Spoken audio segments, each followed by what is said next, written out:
colleagues. I hadn't planned on speaking, but over the past number of weeks, I've found myself reflecting deeply on this place and on my place in it. Do I fit here? Do I need to fit here? And more importantly, do I want to fit here? And then a couple of weeks ago, our esteemed colleague and my dear friend, Senator Peter Harder, said something. He framed a question, are we institutionalists or are we activists? And I started reflecting on that. And as most of you know, I often speak of the two-eyed seeing, a principle articulated by Elder Albert Marshall of Escazone, Nova Scotia. And the two-eyed seeing teaches us to see one eye from the strengths of our Mi'kmaq ways of knowing and the other eye of the strengths of Western systems, and to use both together for the benefit of all. So I applied that teaching here to the chamber, to our work, and to this debate on C-12. And first off, I realized that I'm both an institutionalist and an activist. I'm an institutionalist because I really respect this chamber, its history, its constitutional role, the enormous responsibility we carry as a place of sober second thought. And then I realized at heart I'm very much an activist because I carry the lived realities of people who too often feel that the system is built around them, but not with them. And people who feel that processes move on paper while our lives still stand still. And people who want fairness, but not as an abstraction. So two-eyed seeing does not allow me to choose one identity and abandon the other. It asks something more demanding. It requires me to hold both responsibly. So, colleagues, we've heard some thoughtful and serious interventions in this debate, including Senator Dean, Senator Senior, Senator Husakos, and I thank you for that.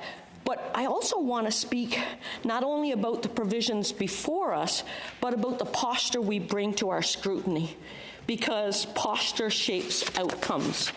And, honorable senators, part of what I've been wrestling with is this. Is the discipline of sober second thought can so easily become confused with something else, something more corrosive.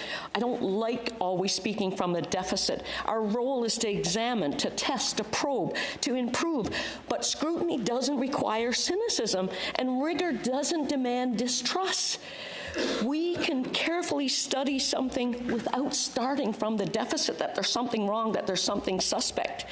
I agree with what Senator Husakos was saying. We can't live in a society where we always look at what's wrong. We have to start from a premise that the system works. Colleagues, we're living in a time where confidence is fragile. Political polarization is deepening. Conspiracy thinking and populism are gaining ground globally. People are told every day that institutions can't be trusted, public servants can't be trusted, courts can't be trusted, and in some places, elections can't be trusted. Yes, we must be vigilant, but I think we also have to be responsible with our words. In public discourse right now, there's a temptation to speak as though any attempt to recalibrate a system is by definition assault on rights. And any mention of integrity or scrutiny is by definition an expression of fear.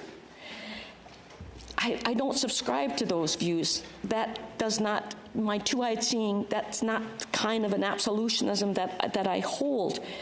Immigration systems do not operate in abstraction.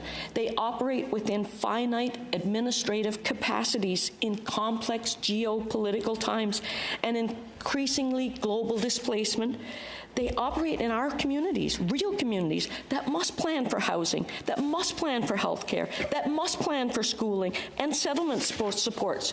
They operate under pressures that, if unaddressed, will produce more delays, inconsistencies, and unfairness. That's the institutional responsibility that I speak of.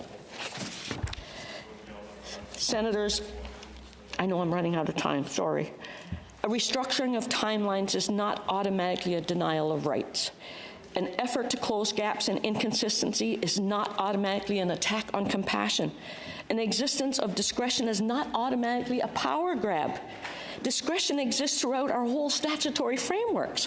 The real question is whether is it exercised within constitutional constraints, whether it is reviewable, whether it's guided, whether it can be challenged when wrongly used. Now, colleagues, I'm sure you're at the point, well, maybe she doesn't fit here, but please bear with me for finding my, my notes.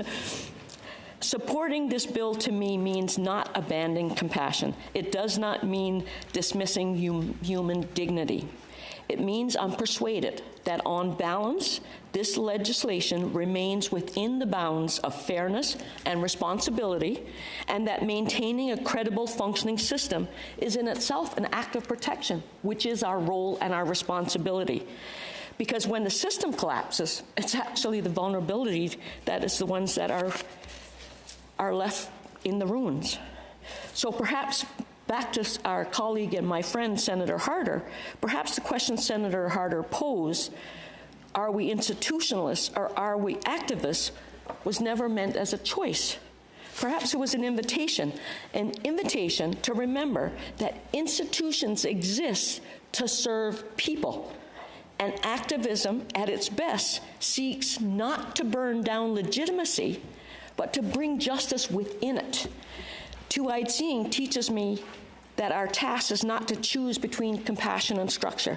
Our task is to hold both responsibly, thoughtfully, and with integrity. And that's why, with both eyes, the activist eye and the institutional eye, I will support this bill.